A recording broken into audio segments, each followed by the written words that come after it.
India के underworld की दुनिया में एक नाम ऐसा है जो डर, जुर्म और रहस्य का दूसरा नाम बन चुका है। दाऊद इब्राहिम।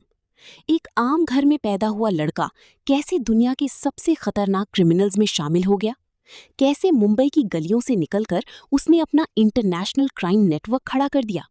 ये कहानी है एक ऐसे गैंगस्टर की जिसका नाम आज भी इंडिया के मोस्ट वांटेड क्रिमिनल्स में सबसे ऊपर लिया जाता है। दाऊद इब्राहिम का जन्म 26 दिसंबर 1955 को महाराष्ट्र की रत्नागिरी डिस्ट्रिक्ट में हुआ था।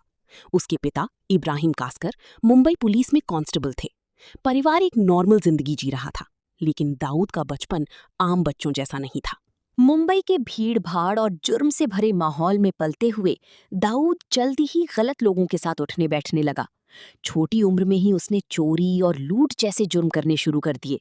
उसका पहला अरेस्ट भी जवानी में ही हुआ, लेकिन जेल और पुलिस का डर उसके इरादों को रोक नहीं सका।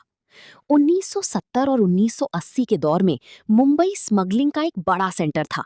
सोना, इलेक्ट्रॉनिक सामान और कई इलीगल चीजें समुद्री रास्तों से शहर में लाई जाती थीं। इसी दौर में दाऊद ने स्मगलिंग की दुनिया में कदम रखा। उसने मुंबई के अंडरवर्ल्ड गैंग्स के साथ काम करना शुरू किया और धीरे धीरे अपना नेटवर्क बना लिया। दाऊद बहुत तेज दिमाग का था। उसने समझ लिया था कि मुंबई के अंडरवर्ल्ड में सिर्फ ताकत नहीं, दिमाग और प्लानिंग भी जरूरी है। थोड़े ही समय में उसने अपनी गैंग बनाई, डी कंपनी। डी कंपनी ने स्मगलिंग, एक्सटॉर्शन, बेटिंग और हवाला के जरिए बहुत तेजी से पैसा कमाना शुरू किया। दाऊद ने अपने नेटवर्क को इतना मजबूत बना लिया कि मुंबई के बड़े बिजनेसमैन और फिल्म इंडस्ट्री तक उसके असर से बच नहीं पाते थे। 1980 के दौर तक दाऊद मुंबई अंडरवर्ल्ड का सबसे बड़ा नाम बन चुका था। उसका नाम सिर्फ जुर्म तक सीमित नहीं था।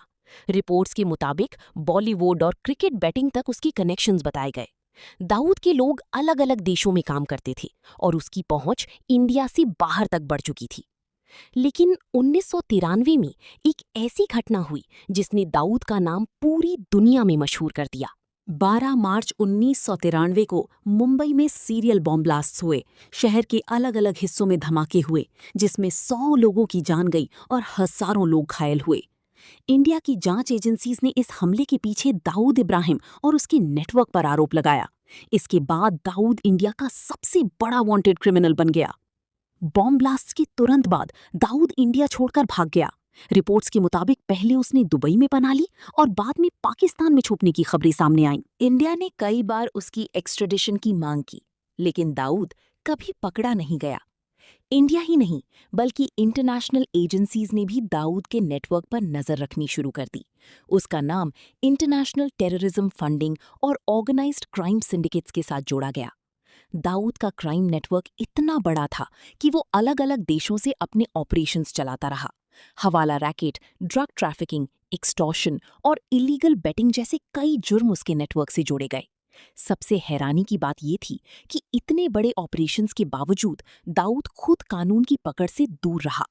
वक्त के साथ मुंबई अंडरवर्ल्ड में नए गैंग्स आए, नए डॉन्स आए, लेकिन दाऊद इब्राहिम का नाम एक लेजेंड की तरह बना रहा। उसकी जिंदगी जुर्म की दुनिया में ताकत और पैसा का प्रतीक बनी, लेकिन साथ ही ये भी दिखाती है कि जुर्म का रास्ता आखिरकार बर्बादी और डर की तरफ ही ले जाता है। आज भी दाऊद इब्राहिम का नाम इंडिया के मोस्ट वांटेड क्रिमिनल्स की लिस्ट में शामिल है। कई सालों बाद भी उसकी कहानी एक मिस्ट्री बनी हुई है। वो कहाँ है, किस हालत में है और क्या कभी कानून के सामने लाया जा सकेगा? मुंबई की गलियों से निकला एक लड़का दुनिया के सबसे बड़े क्रिमिनल्स में शामिल हो गया। ये कहानी सिर्फ एक गैंगस्टर की नहीं, बल्कि जुर्म, पावर और खौफ की कहानी है। दाऊद इब्राहिम का नाम शायद आने वाले कई सालों तक अंडरवर्ल्ड की दुनिया में याद रखा जाएगा, लेकिन उसकी कहानी एक सबक भी देती है। जुर्म से मिली ताकत चाहे कितनी भी बड़ी हो, उसका अंजाम कभी अच्छा नहीं होता।